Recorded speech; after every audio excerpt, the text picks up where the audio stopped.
This is interesting. President Trump, as part of his first executive orders, threw a bunch of people under the bus, Congress people. We're talking about Marjorie Taylor Greene, Clay Higgins, James Comer of Kentucky. I'm going to talk about that today. And I guess these Congress people don't really know what their job is. So I'm going to pull out my crayons and show them, kind of explain what their job is there in Congress.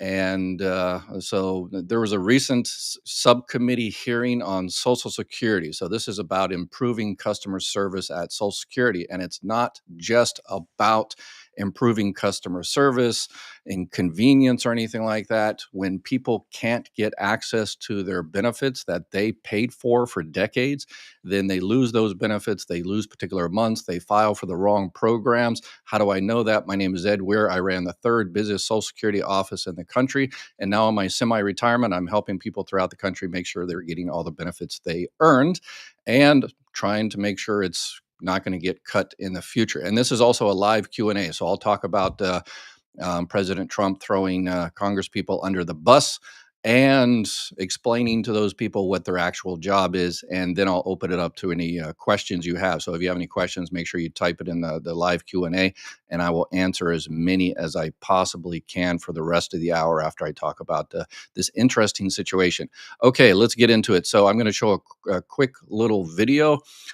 This was Marjorie Taylor Greene talking to the Social Security Commissioner. And know about talking, it's kind of a diatribe attacking the Commissioner for Customer Service. Mr. Chairman, Mr. O'Malley, under your tenure, the Social Security Administration failed to deliver for the American people. On November 8th of last year, your agency announced the Appointment Focused Service, AFS, which directs field offices nationwide to require nearly all services be scheduled by appointment at local offices. While the intent was to reduce in-person wait times, my constituents cannot get through the phone lines to even schedule an in-person appointment. In just the last week, nearly a dozen constituents have contacted my office complaining that when they called to schedule an appointment, they were placed on hold for hours, then ultimately routed to the voicemail where no one answered and no one called them back. And this has been going on and on and on. This is absolutely unacceptable. Completely unacceptable. And the American people deserve to know the root cause of why this policy was implemented to begin with. The short answer is your telework policies.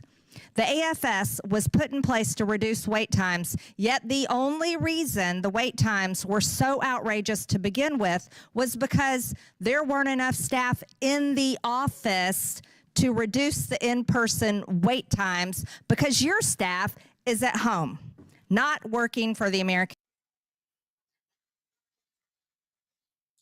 Okay, so the only reason wait times, the only reason people are inconvenienced, and again, I want to reiterate this fact, that people are not only just being inconvenienced, they're losing benefits. Because when people don't get the help they need when they want to file for retirement or disability or survivor or spouse benefits or independently entitled divorce spouse benefits or Medicare or whatever the case may be, then they get delayed and they lose those months of benefits. They lose their health insurance when they need it, or they file for the wrong program. They file for retirement, but they should have filed for disability. They filed for retirement, but should have filed for survivor benefits. They filed for retirement, but forgot about filing for independently entitled divorce spouse benefits. There's so many permutations for filing from Social Security. It's all rather complicated, over 20,000 pages of policy. So you really need help. And people have paid for that help.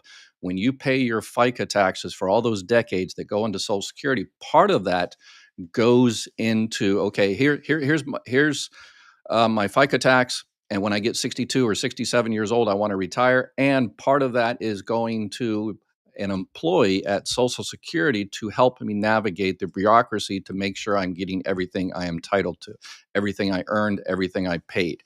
So her argument is the only reason Social Security is not able to provide that is because of telework.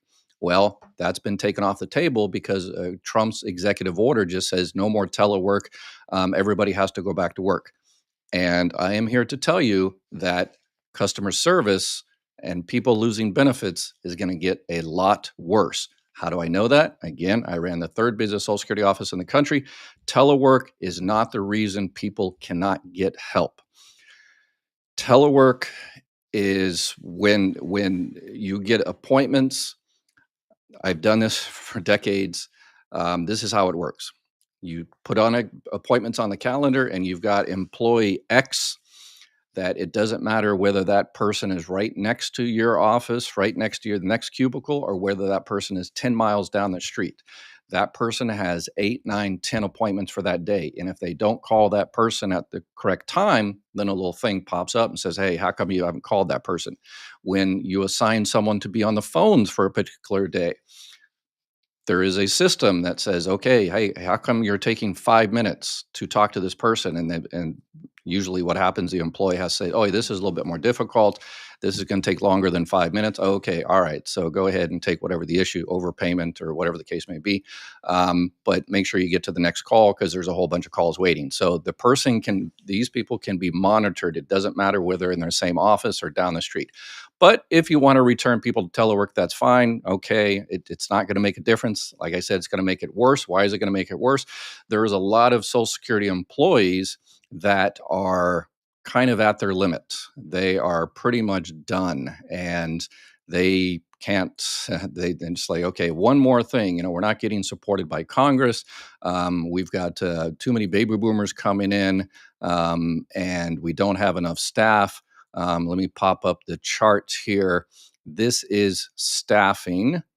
Those of you new to my channel, this is a one-man operation, so I don't have a fancy studio and stuff like that, so you have to tolerate some of anyway.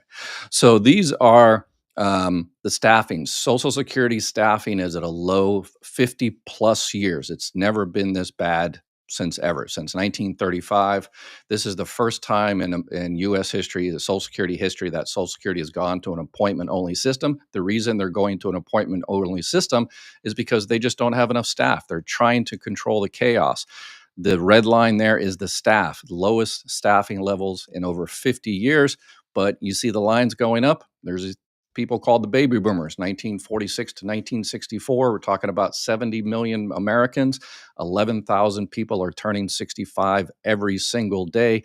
And the Social Security employees just don't have the resources to do it. So, some of them, again, I know a lot of these employees. Some of them are like, "Hey, I'm close to retirement, and I'm at my level. I can't handle anymore, but I'll keep going as long as possible. But now I'll have to return to work, and it's the drive, and added that drive, or maybe I've moved a little bit further, or whatever the case may be. That's going to put them over the edge, and a lot of people are going to quit if they're returned to the office. And if you want to return to the office, no problem. Okay, fine. Got no issue with turning people to the office. They, worked at their office for decades and decades and decades, no issue whatsoever. But don't think it's going to improve customer service. She is just using that as a club to beat up on the Social Security commissioner because Martin O'Malley was appointed by Biden. So it was just a club. She does not care about customer service. I guarantee it, now that there's going to be a commissioner that is from her particular political party, she's no longer going to care about customer service because the telework has ended. And that's the sole reason customer service was so bad, is because of telework. Now telework has ended, but customer service is bad again. And the root cause of why Social Security customer service is so bad is because of the 55-year low staffing, 50 plus years. Okay, now let me tell you what your job is, Marjorie Taylor Greene, if you don't understand. Okay, I'm going to make it as easy as possible. Let's say you are the owner of a store. Let's make it easy. You own a Walmart. You own the local Walmart in Georgia there, or in Louisiana for Higgins, or Comer, Kentucky. Okay, you own the local Walmart. And you hire a manager to manage that Walmart. You've got thousands of people coming in every day to that Walmart, and you hire a manager to manage that Walmart. Okay. It's kind of like the Commissioner of Social Security. Commissioner of Social Security is the manager. It manages the agency, manages the store. But your Walmart, you give your manager the resources, you give them 2 employees. And then you come back the next week and say, "How come you're not selling more cakes and cookies?" Well, because our 2 employees that we have are at the register, and I'm, ordering, restock and stuff. So it's only the 3 of us. Well, you need to start, selling more cakes and cookies. Oh, okay, all right. So take somebody off the register, put them in the bakery. Next week, they come back and they say, "How come people are taking an hour to check out?" Well, because we've only got one person at the checkout. As well, you need to put more.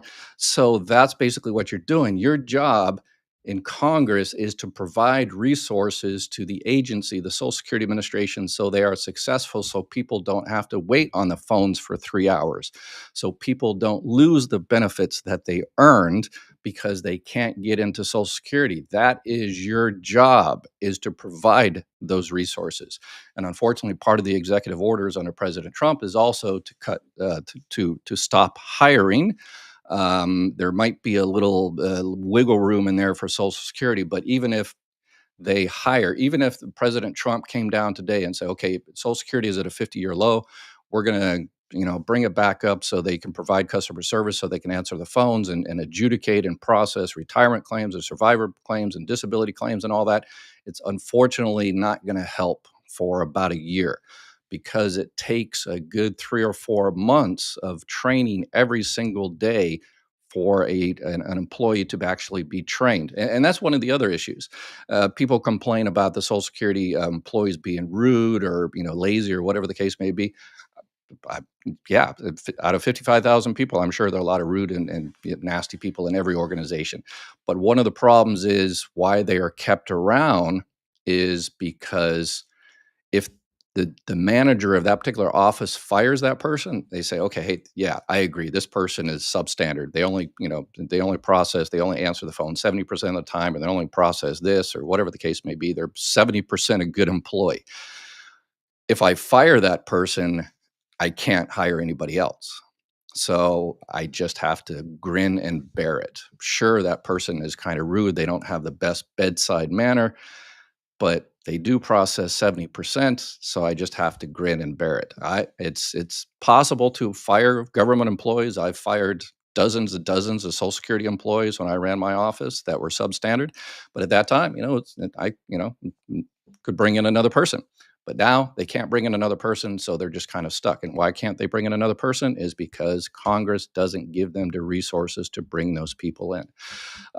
So that is the situation. And if we're not going to get any more hiring, like I said, it takes months and months to train that person. And then while that person is trained, another person, a senior technical expert, has to supervise that person. So that's another person that's taken out of helping you.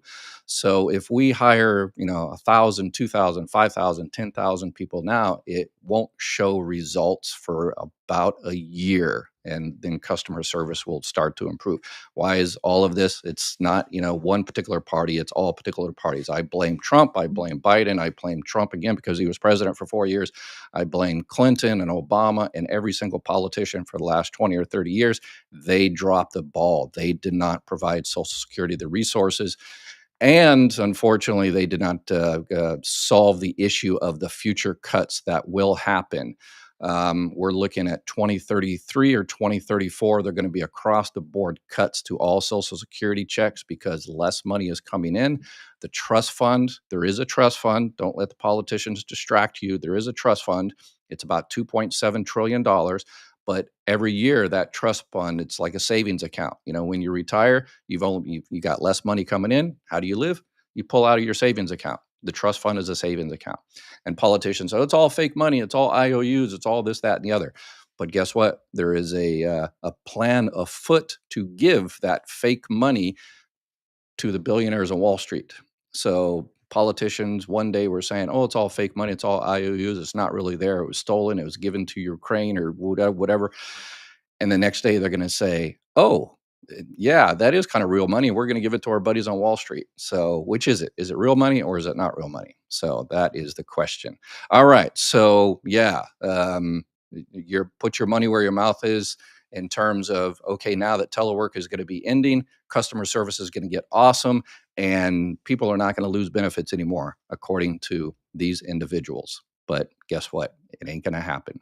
So we see kind of hypocrisy in the sense of care about customer service while it's a bat to attack the other party. And as soon as it's no longer a bat to attack the other party, they don't care about customer service anymore. Guarantee it. All right, so let's get into your questions. Make sure you type your questions in there. I will get to as many as possible. All right. What do you think about the new Social Security Commissioner coming into office? I'm a policy type of guy. He's Wall Street, previous Wall Street, and I'm kind of hesitant about that. Is this the intent to, this is the first step to? Well, it's not a first step. It's the kind of the culmination of a long time coming. But when he was in Wall Street, he was also kind of an efficiency kind of guy. So it depends what hat he wears. If he wears the Wall Street thing where he is going to be part of privatization and giving the trust fund and everything over to Wall Street, then I am completely against it. If he puts on his hat of being efficiency and he makes Social Security more efficient, which every organization could be more efficient, obviously, then I am 100% supportive of him, but we shall see.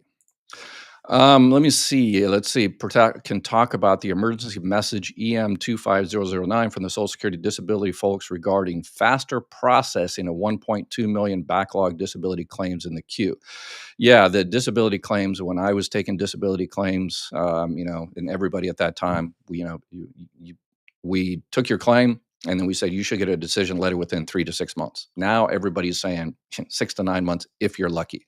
So as part of that, they are allowing the disability examiner to kind of make a decision without having to go to kind of the medical doctor. So they're kind of sidestepping part of the process. Yeah, I don't know about that. It's definitely going to expedite things, but whether the jury's still out whether people get or prove they're denied correctly. So yeah, the Republican Party historically has tried to kill Social Security since it became law. According to leaders, they are privatized when the funding will disappear. Since 1935. Yeah, it's unfortunately, but again, I try not to be political, but the Democrats say they support Social Security, but why are there going to be cuts here in a few years? Why is staffing so low?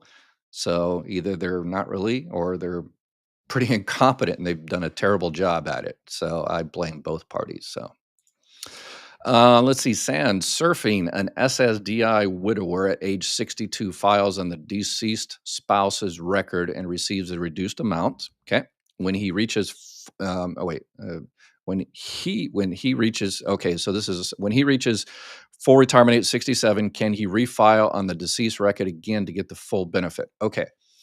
Okay, so this is the same person. That you're receiving disability and you file as a widower, and then you can't file again on the same person. No. Once you're reduced, once you file for benefits as a surviving spouse, you can't refile again at 67 to get the full amount. Once you're reduced, you're essentially always reduced. But this is a good point that I want to point out. A lot of people are missing money like this. Is people think that because they're receiving SSDI, which is Social Security Disability Insurance, they think they cannot get any other benefits. Like they think they cannot get survivor benefits or spouse benefits or divorce spouse benefits. That is untrue. As a widower, if you're entitled to those surviving spouse benefits, you can start those at 60, even if you're receiving disability. And usually it's like, why would anybody not, want extra money? Because the reason is they don't pursue it is they're paranoid that they're going to lose their Medicare. Because when you're on SSDI, Social Security Disability Insurance, you get Medicare after being on it for 24 months. So people are paranoid. So, well, if I stop my disability, I'm only 62 or 63, I'm going to lose my Medicare. No, that is incorrect. Because your disability is still going to continue. You're just get those other benefits on top, the surviving spouse, divorced spouse, whatever benefits. So your disability will continue. And because your disability continues, your Medicare will continue.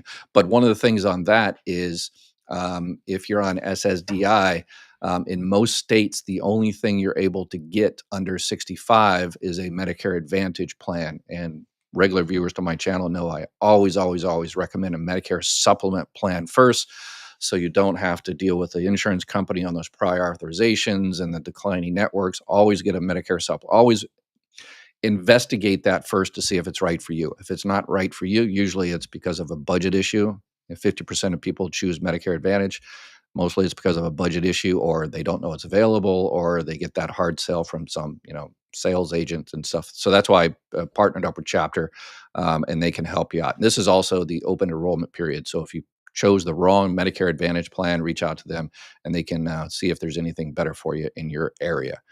Completely free help from them. Those who don't see straight what this administration is and has been doing for years are living on another planet. Okay. Let's see here. Someone asked me a medical question. I'm a doctor, but not that kind of doctor, so I'm going to skip that one. Let's see here. Carlene, I filed for Social Security, SSI, and Spousal per Social Security told me. Okay. I received a letter saying SSI denied as not qualified. Okay, that's normal. But on the website, it says they are in step 2 of 3. Does it mean still processing rest? Yeah, this is so you applied for Social Security disability benefits, and what happens is when you file for disability, the employee, the claim specialist, is supposed to, is what we call, address both programs. So SSDI and SSI. So both of those you can get based on being disabled. The SSI is a low income, low resources. It's basically a welfare-based program that Social Security administers. So if you apply for both and this employee is supposed to say, oh, okay, I'm going to apply for SSI, check to see if you're eligible for that. They have to check to see if you're eligible for that. But if you say if you got resources over $2,000 or $3,000, depending on whether you're married or not, if you've got other income, then they'll say, oh, okay, your SSI is denied. And they'll send you a letter, and people always freak out and they say, I just applied for disability last week and I was already denied. No, you were denied for the welfare part of that program. Your SSDI, your Social Security Disability Insurance part, is still continuing as long as you're eligible, entitled to those benefits you paid into Social Security and all that kind of good stuff. So, yeah, one of the problems is the Social Security employees. Social Security employees, I know you're watching out there. Make sure when you take an application, that you address both programs, number one, and number two, that you tell people that you're going to receive a letter in about a week, and on the top of it, it will say supplemental security income. Don't worry about it. You said you didn't want to, because you have extra money and your spouse is working or whatever. So that's just a welfare-based program, but I have to close out that issue. So yeah, so don't worry about that part. Unless you're eligible for the welfare-based program, then call them up and say, hey, I don't have, it's not very much this year. The max you can get on SSI is $967. And if you get over that from SSDI, then you're not eligible for SSI. So when do the prescription prices go up? Yeah, that was also part of the executive order, but it's part of the executive order, and that one is going to take a little bit longer. The Social Security Administration is part of the executive branch, so that type of stuff will be quicker. But the drug price type thing, that is, that has to go back to Congress. So, Holly, 100% veteran, part-time service connected. Service connected, gets my healthcare, doctors, and hospital free at the VA. Constitutes health insurance. No Part B required. Correct. No. Unfortunately, if you don't sign up for Part B, then if you decide to sign up for it later, you will be penalized for the rest of your life. 10% for every 12 months you did not have Part B. Veteran VA is not considered credible coverage. So you're not talking about TRICARE. You're like me. I only served in the Marine Corps for 8 years, which is 20 years in every other service. But anyway, but you're not getting TRICARE. You're just using the VA medical.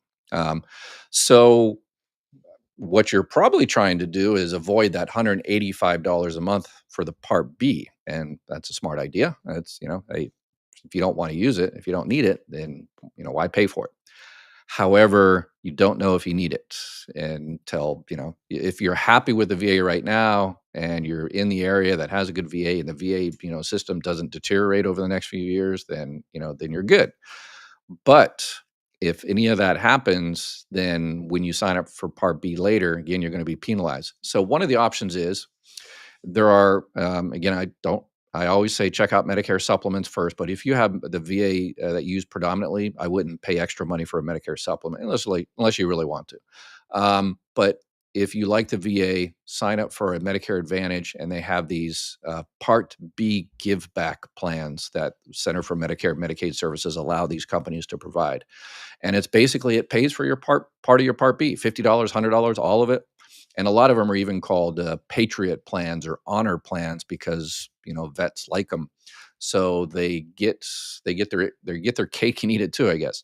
So they get to keep the VA, they get their Part B in case something happens in the future, or if you have Part B, then you can get like a second opinion. So if something terrible happens and you go to the VA and they tell you, you need this, that, and the other, um, you can go out and to town and you know, out of the VA system and get a second opinion if you have Part B. So yeah, you can reach out to a chapter there, and they can see if one of those Medicare Advantage Part B give backs are in your area, and they'll tell you how much of Part B it will take. And a lot of those also don't have the Part D part in there. Most of Medicare Advantage plans have the prescription drug plan embedded in them, but those honor and patriot plans don't, because the Veterans Administration is awesome. They are allowed to negotiate drug prices, so they have really good prices on drugs and prescriptions, excuse me. So anyway, that's usually off base that you get that type of stuff. So anyway, all right, let's see. Jumping around here, you tell us that we can keep and make as much money as we want after reaching full retirement age and collect Social Security. Won't we be taxed at such a high rate? So working would be useless. Well, yeah, I don't do taxes. Yeah, but I just talk about Social Security. But yeah, once you hit your full retirement age, you can go back to making $1 billion a month, and it doesn't affect your Social Security negatively at all. You might pay higher for your Medicare Part B and Part D, the prescription drug plan. It's called IRMA, income related monthly adjustment amount. So it's an extra premium that high wage earners pay for their Medicare. So if you make a whole bunch of money, then you might pay that. But in terms of Social Security, it doesn't affect your Social Security. You can work as much as you want after you hit your full retirement age. Let's see. Bus, I thought it was a train. Um, does the $23,400 earning income is for everyone, or does it depend on how much Social Security benefits you receive? No, it's 100% for everybody. Anybody that files before their receives benefits before their full retirement age, the 23,400. The year you turn your full retirement age, it switches. This year it's what, $61,600 or so. Let me confirm here. $62,160 for 2025. So the year you turn your full retirement age, the limit pretty much triples, and they only count the months before you hit your full retirement age. So if let's say you hit your full retirement age in October, um, the 62,160 is only from January till September, and then starting October, you can go back to making $1 billion a month. So, and it doesn't matter how much you receive; that's across the board for everybody. So anything for the 23,400, every Social Security holds back $1 for every $2 you go over. So if you make $1,000 over that, then you owe $500 to the Social Security Administration. So. Tammy, I filed for SSDI. They said my check would be $748 a month. Who can live off that? Yeah. Would they be taking my workers' comp into consideration? Yeah. If you're getting workers' comp public disability benefits, then they just might be offsetting that based on. And what that is Congress decided. Again, these are all laws that, the 20,000 pages and stuff, Social Security, they interpret the laws Congress made because Congress sucks at making laws. It's like the Social Security Fairness Act you see a lot.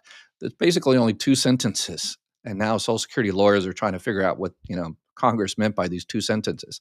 Congress sucks at their job.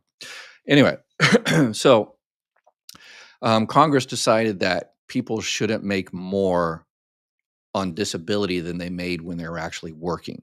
So It's not the case when you just receive disability benefits, but when you receive workers' comp. So if you're normally, when you were actually working before you were disabled, if you were making about $4,000 a month and then you become disabled and you receive, 2,500 from Social Security and another 3,000 from, workers' comp, that's more than you actually made when you're working. So that's where the whole offset thing comes in. So, but if 748 is all you're receiving, end of story, that's it, then I would definitely make sure, you know, go back to Social Security and get SSI. And with SSI, what happens is they'll give you $967 minus the 748. So the difference between 748 and 967, they'll give you that extra in SSI. And if you're eligible for SSI, then you can go down to the state and file for Medicaid, and it's called the Medicare Savings Program, and then Medicaid can pay for your Part B premium, the $185, and that puts some more money in your pocket. And then you're dual eligible. You have, okay, if this doesn't apply to you, still keep it in your, memory. And, this channel is supposed to help everybody around you too. So, okay. Anyway, I forgot to mention that. So if you have Medicaid and Medicare, that means you're dual eligible, that you have both. And in those cases, that's another specific case. I recommend the Medicare Advantage plans, even though I don't like them. But anyway, you would get the Medicare Advantage dual eligible plans because you can't get a Medicare supplement if you have Medicaid. But you get the Medicare Advantage dual eligible plans, and those are the ones you see with those advertised grocery cards, $100 or $200 or $1,000 and free ice cream for life, and whatever scammy, ad people are putting out. Those do exist, not the ice cream for life and free unicorns, but those cards do exist, but it really depends on what's available in your particular area, your particular zip code. They're all different throughout the country. So again, reach out to Chapter and they can see if one's available in your area. All right, jumping around here. I recently lost my son. Oh my gosh, that's too bad. But I adopted his son years ago, so he wouldn't be able to collect on. So, no, yeah. If sorry about that. No, no, you're correct. You're wrong. It will be able to, because you adopted him. So as soon if something happens to you, then he is considered your child. So he will receive, as a surviving child, 75% of your full benefit amount, the benefit you would have received at your full retirement age. If you file for retirement benefits now or start getting disability benefits now, then he can receive 50% of your full benefit amount up until the age of 18, or until he graduates high school. Or if he's disabled, before the age of 22, he or she can receive what's called disabled adult child benefits, and on your record. So again, 50% of your full benefit amount, or if it's a surviving child claim case, then 75% of your full benefit amount. If he's disabled, he can receive that for the rest of his life. So, all right. Dr. Ed, this is a nightmare. Yeah, I agree. So that's why we have to reach out to our politicians. So I just reach out to Ms. Green and said, okay, telework is back on. So I just called Social Security, and obviously the employees are not back yet. But anyway, yeah, uh, she won't care about customer service. Let's see. Please, David, I called Medicare twice today in order to disenroll from my Advantage plan so I can start my Part D and G. I signed up with Chapter. Medicare says they don't see my new plans. Yeah, reach out to if you just recently changed. It takes a little time. What happens is, right now, if you've got Medicare Advantage and you want to switch back to original Medicare and get a Medicare supplement, if you don't have some type of special enrollment period, or if you're not in one of those states that allows you to do this, which most states don't, you'll have to go through health underwriting. So maybe in your particular case, you're going through health underwriting, and the company is taking a little bit long to approve your Medicare supplement. So maybe that's why you're still kind of in limbo there. Yeah. If what happens is when you go through health underwriting. So if you're in Medicare Advantage, you want to switch back and you're like, yeah, I'm kind of healthy. I'm tired of these, prior authorizations. I'm tired of the, declining networks. I want to switch back to original Medicare and get a Medicare supplement. Kind of healthy. So you call Chapter or whoever you want to call, and you find out what plans are available in your particular area, and they'll ask you some health type questions. Have you had this or this cancer, and heart attacks and stuff like that? And if you answer yes, or it's a long time ago, then or no, they'll determine whether they'll find the company that might be the best for you, best price and everything, and then they'll answer those, get you the answer, more the detailed questions based on that company. So the health underwriting is usually not like a physical or anything like that. Some usually is just questions. They ask you about 20 or 30 or 40 questions, and if if you clear it, then you're good. You get a Medicare supplement plan N and G, and then basically, your Medicare Advantage plan will be canceled out because you also have to sign up for Part D, the prescription drug plan. I know it's all crazy. That's why I partnered up with these guys to help you all out. How are survivor benefits calculated when the person passes at a young age? All right. So if the person passes at a young age, it's if they never collect Social Security benefits, it's a little bit easier calculation because of that. So the surviving spouse, if they wait until their full retirement age, they will receive 100% of what the deceased's benefit amount would be, based on how much they paid into Social Security for however many years. So it's based on, that they, every benefit out there is based on what's called an AMI, averaged index monthly earnings. So they take that person's earnings. If you're filing for retirement, they take your high 35 years of earnings, they average it out, do basically a wage index to kind of like today's dollars, and then they get a monthly average, and then they multiply it times these bin points, and so it's the sausage. That is how the sausage is made. So I'm 73 years old. When is my max going to appear? If you're 73, your benefit is not going to increase anymore. The only way your benefit would increase is COLA, which everybody gets, or you continue to work. If you continue to work and pay more into Social Security, and that's one of your high 35 years, then your benefits will increase. Other than that, that's pretty much it. Eliminate the FICA cap and hire so we can prompt. I agree 100%. And what he's talking about there, he or she, is the FICA cap. That's the solution to stop the caps. What I would recommend, and what most people would argue is the best, is right now, if you make under $176,100, you pay FICA, the Social Security, the 6.2% on every dollar you make, and your employer pays too, right? But if you make over that, you don't pay FICA Social Security on any amount over that. You pay what's under it, but after $176,100, you don't pay FICA tax. So if you're making $5 million, you don't pay FICA like the rest of us schmoes anything over the $176,100. So if you're making for us, we're paying 6.2%. And if you're making $5 million, you're paying what I calculated at one time, 0.43% into Social Security. So if they just got rid of the cap, then our benefits wouldn't be cut in the future and everything would be cool and copacetic. But unfortunately, the people that are in charge of making that decision, guess what? They're the ones, and their buddies will be, So let's see here. You babbled too much. Please come to the point. Let's see. Monty, I will be at FRA in March of this year. Should I file now for my benefits? Yeah, 100% your choice. Some people, because your work is not an issue possibly anymore, because you're for full retirement age in March, so January, February, you make 62,000. So if work is not an issue, then, a couple of months early. So do the calculations. Say, okay, if I start my benefits now in January, I'll get 2 checks ahead of the game, but my benefits will be reduced by $7, but I'll get $4,000 in my pocket.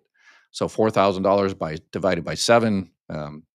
I've just made those numbers out, but usually, almost always, it comes to 13 or 14 years break-even point. So The hiring freeze started March 2024, so the problem started with Biden. Yeah, I agree. Yeah, it's been a hiring freeze for a long time, and I give Biden a C minus as well in terms of Social Security. He tried to do the FICA cap.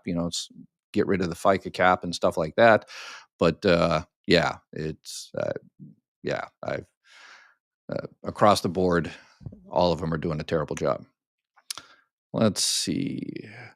The employees will get fed up and quit or retire and won't be replaced because of the hiring freeze. Exactly, 100%. I guarantee it.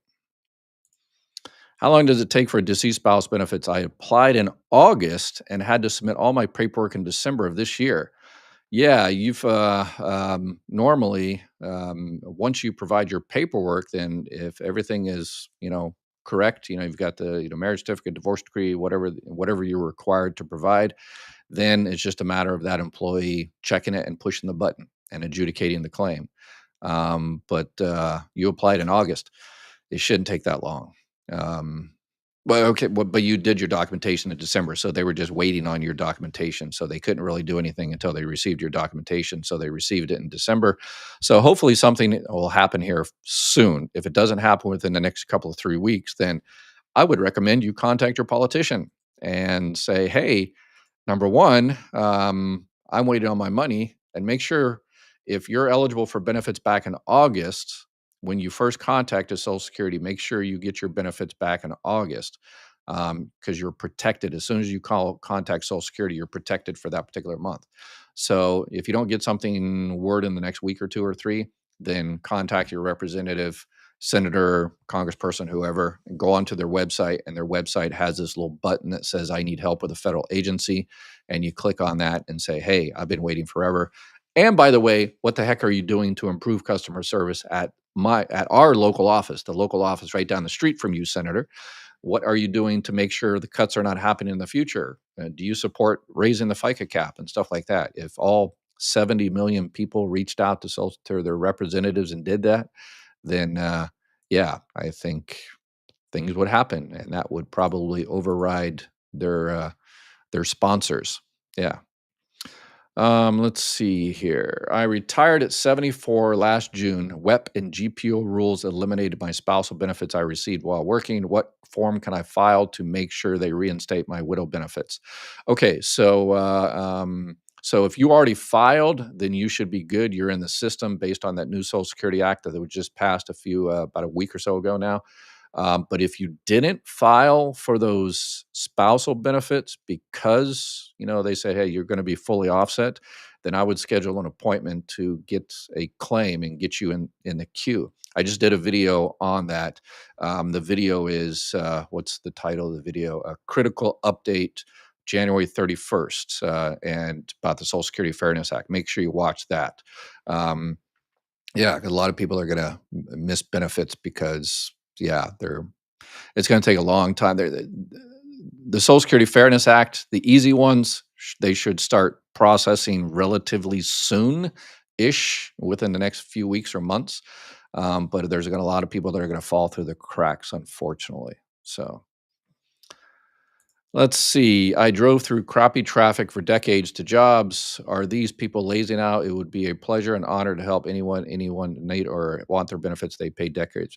Yeah, I was in the Marine Corps. I drove a motorcycle across H3 to Conway Bay, Hawaii. Yeah, and 4 o'clock in the morning to run PT. But anyway, yeah. So yeah, I don't. Yeah, but in telework, fine, but don't expect that to improve customer service. That's all I'm saying. And because an employee can answer the phones at home or in the next cubicle just as easily, and they're monitored exactly the same. So it's not going to improve customer service, and it's going to make it worse because some people are just like, yeah, no, I'm 62 years old, I'm 67 years old, and I just don't want to. I'll just go ahead. I was going to work another year or 2 years or something, but forget about it. I'm out of here. So I guarantee you, a lot of people are just going to jump ship. SSA is a successful program. Just ask millions of retirees. Yes, let's not forget that it works when we fund it. Exactly. Social Security is the most successful poverty alleviating program in U.S. history. study the Great Depression. 40% of Americans live on Social Security alone. And I guarantee you those 40% of Americans, if they get their benefits cut by 10, 20, 30, 40%, it's going to hurt really bad. So if you're good and I was like, well, I did this and that, so I'm good, then think about others and reach out to your politicians. Ed, I appreciate when you help us understand Social Security, but you BS political points are unreal. Okay. All right. What part? Yeah. If I'm incorrect, yeah, I'm just speaking from experience here. The people that need to hear this, unfortunately, are not on this chat line. Yeah, that's unfortunately. All right, let's see. I have a court order to garnish my ex's Social Security check in the state of Maryland. The court issued the order to the Social Security office. It was returned asking for a code, alimony. How can I proceed? Yeah, so for a court order, you really can't do anything. Social Security has to get that court order directly from the court. And not sure what kind of code they're asking for. It wouldn't be from you. Why do they need it directly from the issuing agency? The court is because guess what? People used to bring in court orders for alimony all the time, and the numbers were changed. You could see a little white out there, and the $1,000 a month was changed to $3,000 a month, and so the court order has to be done. And one of the problems is if the court order ever stops, you go down there and get the court order stopped or whatever the case may be. You come in there and you provide the new court order again. Social Security can't use that. It has to get it directly from the court. So, yeah, I'm not sure what code they're talking about. But again, that Social Security has to deal directly with that particular court. Thank you, Ed, for now taking Social Security questions. You're welcome. I'm 73 years old. When do I reach? Okay, I already answered that one. Marjorie Taylor Greene does not care about customer service. She may not understand why these people are put on hold for so long. Maybe you should contact her. Yeah, it's kind of, hopefully she watches that video, and if she disagrees with my experience, then I'd be more than happy to appear in her subcommittee and talk to her. But being an old Marine Corps sergeant, she probably wouldn't appreciate it. So I've got nothing to lose because these 55,000 Social Security employees can't say anything. They're, the Hatch Act and different things, they're not allowed to voice their opinion like this. But I am no longer employee, so I can say whatever the hell I want. If a spouse takes his retirement early, will a reduction also be applied when the other spouse with higher earnings takes Social Security at 67? Okay, so if you've got a lower earning spouse, they take their benefits early, they're reduced. Yes, it'll always be reduced on their own record. But when the higher earning spouse retires later and the lower earning spouse at that time is their full retirement age, then they get 50%. They still get the reduced benefit amount because one offsets the other. But they do get the 50% if they wait until their full retirement age. Dr. Weir, is there an unwritten rule that all cases should be denied, then the appeal has better chance to get approved? No. Yeah, that's an internet myth. You're probably talking about disability cases, people, and I wish they would stop that because they're just doing a disservice to people by perpetuating that internet myth about all disability cases are denied the first time. I've taken hundreds of thousands of disability claims, and a bunch of those were approved. Some were approved the same day. Or the next day, or the month later, 2 months later, and there were some that were approved that I'm like, wow, but I'm not a doctor, and other approves that I'm like, wow, that definitely. But anyway, but when people perpetuate that myth, the people that should be filing for disability, they're already got their disability, and they've got they're kind of dealing with a lot of stress and stuff, and then they hear that and they say, I just can't handle that being denied again, and so they don't file. So please, let's stop that. I blame voters for not knowing the real issues with the government programs that are made to help them. Yeah, this is a participatory democracy in a lot of respects, isn't it? So, Dr. Ware, I love what you are doing to help and educate with Social Security and Medicare. You're welcome. Can I call a local Social Security office to make an appointment, or must I call the 800 number? Either one is fine. Yep, either one is fine. If you have the number to the local office, then yes.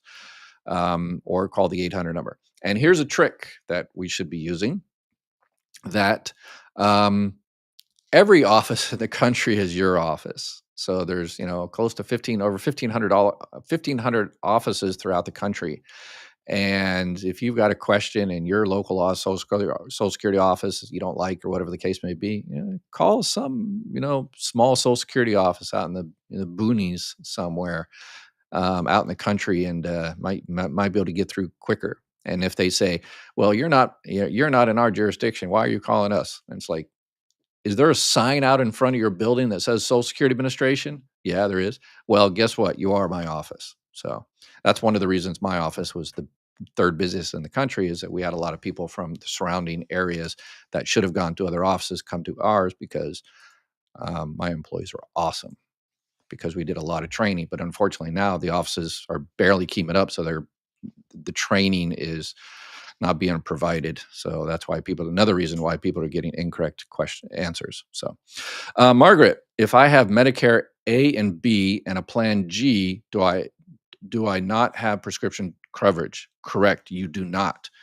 When you get a plan G, well, number one, awesome on you to get a plan G, a plan N or a plan G. I like plan N because I'm cheap, but if you've got like health issues, either one of those is fine. But anyway, but it doesn't come with prescription drugs.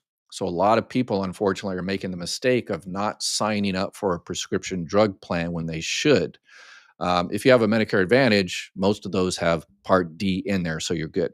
But when you sign up for a Medicare supplement, a Plan N or a Plan G or a Plan F, whatever, then yeah, unfortunately, you also have to get a standalone prescription drug plan. And some people say when they sign up for their, Medicare, oh, I don't need that because I don't take drugs. Okay, fine. But if you decide to take prescriptions sometime in the rest of your life, then you're going to be penalized 1% for every month you did not sign up for Part D. So yes, you do need to sign up for Part D. Let's see. Gene Garcia, I'm a retired state employee. The last 10 years of my employment, they didn't pay into Social Security. Okay, so you're one of that 3%. I have worked full time since I was 16. Am I going to receive a lower benefit?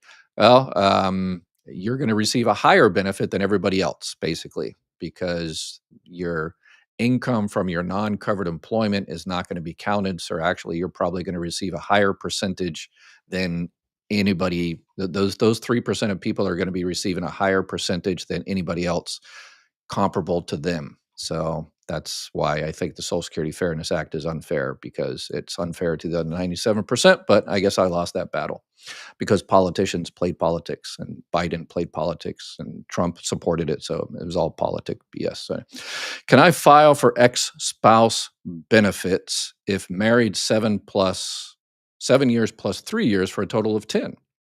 If so, how to correctly? Okay, you must have listened to my channel before, and this is an exception to the exception. Usually to file for divorced spouse benefits, you have to be married at least 10 years. And people always ask me, what about 9 years and 364 days? No, it has to be 10 years. The exception is if you remarry the same person. So if you married that person and you were married to that person for 7 years, and then you got divorced, and by the end of the next calendar year, so the next year, by December 31st, you remarried the same person, and then 3 years, and then Social Security can actually add those 2 times up to equal 10 years. So if that's your case, then I would definitely file. You might have a little bit difficulty getting through the phalanx of 800 number and call and schedule an appointment. But if you have, when you talk to Social Security, the actual Title II expert, the claim specialist, if they know what they're doing, they will understand that that's an exception. But if they don't, you might have to push a little bit harder and say, you need to check POMS. There is an exception based on remarriage. And they'll go back and check the policy, and they'll come back with a sheepish look on their face and say, wow, you were right. I never knew that. So that's because you watch Dr. Ed's channel. Thanks to you, I'm working with the senator's office and appealing to get a retro retirement. Any tips for writing it, Dr. Ed? Who reads the appeals? Thanks for being the SS champion for this. All right, thanks you. All right, good deal. Yeah. So if you got retroactive benefits that you're entitled to because you contacted them, previously at a prior month, so you're working for a senator's office. So yeah, usually when you file those things and you get, congressional help, the congressperson, the person that works their office, whoever, volunteer, intern, or whatever, um, they don't know anything about Social Security. So what you do is you just, write the statement and what you believe, hey, I contacted him at this time, and so I should get the extra 1 or 2 or 3 or 4 months or whatever the case may be. And they just basically send it to Social Security, and they probably don't even read it. So they send it to Social Security, but what that does at Social Security is it turns it into a congressional. So it has to be addressed sooner.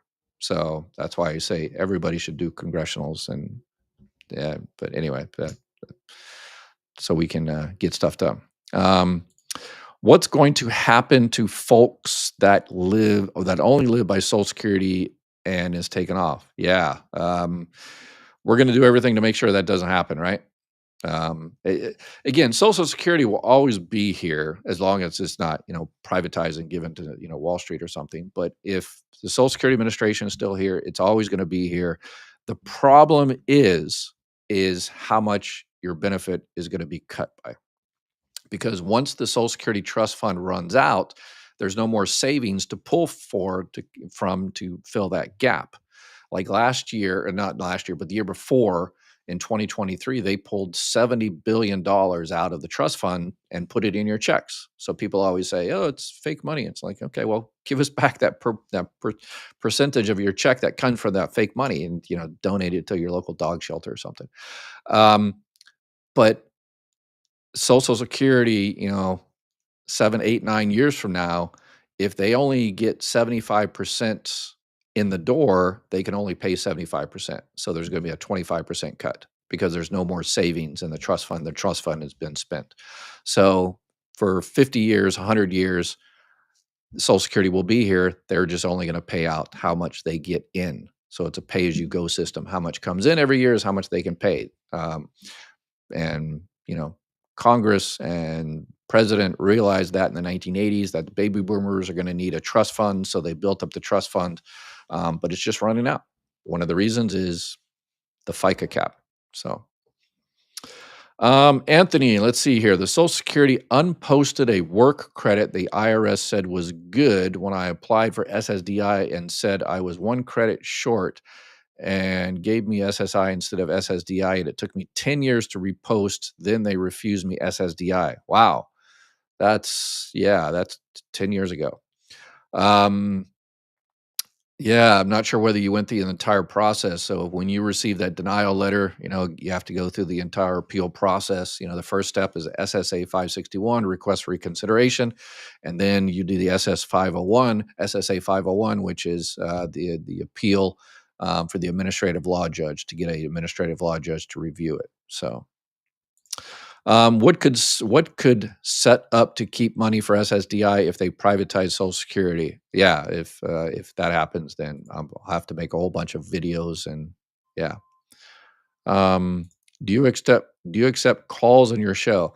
I've been thinking about that as doing a kind of a call-in type show, but I don't like it. Like it's all like I say, it's only me and my son. He helps me out with the kind of technology type stuff, but it's a two-man operation, I guess.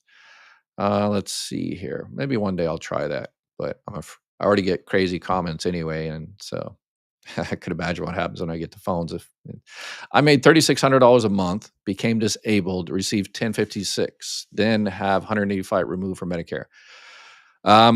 Yeah, the your disability is based on your high, usually 35 years, depends on how many, what age you were when you became disabled. So it depends on your entire kind of work history. And yes, the 185.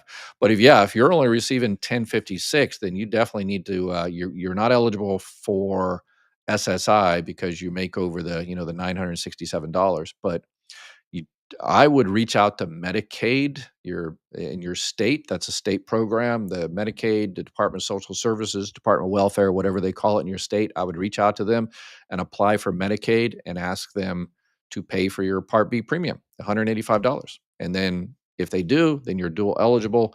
Then you can switch to one of the plans that have the Medicare Advantage, the dual eligible, and see if you can get any other benefits as well. How long does it take to be approved for Social Security retirement? I have a phone appointment February 6th. I've done a few 100,000 retirement claims, and if you come into the office and sit down on the desk, which, the old days, and everything is good, your earnings record is good, make sure you check that. Your birth certificate, you may not even need that. If it's all good, by the time you stand up and walk out of the office, your claim is processed and adjudicated. So that's how long it takes. If everything is good, and they actually, the problem is obviously that it probably took you forever to get an appointment, right? Let's see here. Thanks for very much what you do. I was born August 1959. Can you tell me when my FRA will be? What is yours is what 60, 66 and 10 months. Yeah. So, but yeah, you can check online. But I'm almost 66 and 10 months because you're at the very end of it there. Let me see. I don't have. We're out of time. Let me get one more question from someone I don't recognize. Uh, da, da, da. Oh, thank you, Sarah, for the support. I appreciate it. I got my coffee IV for the day. I'm 40 years old and work in schools. First contributing to the pension for 5 years, and now contract for 5 years. Can I toggle between the two as needed? Yeah, that sounds like it's a financial advisor. Yeah, that's a pension, a private pension. So you'd have to reach out to those particular pensions and talk to them, your school pension or whatever the case may be. I just do Social Security, unfortunately. So, all right, that'll do it for today. Sorry if I missed your question. We ran out of time, but I will be back again tomorrow and answer some more of your questions.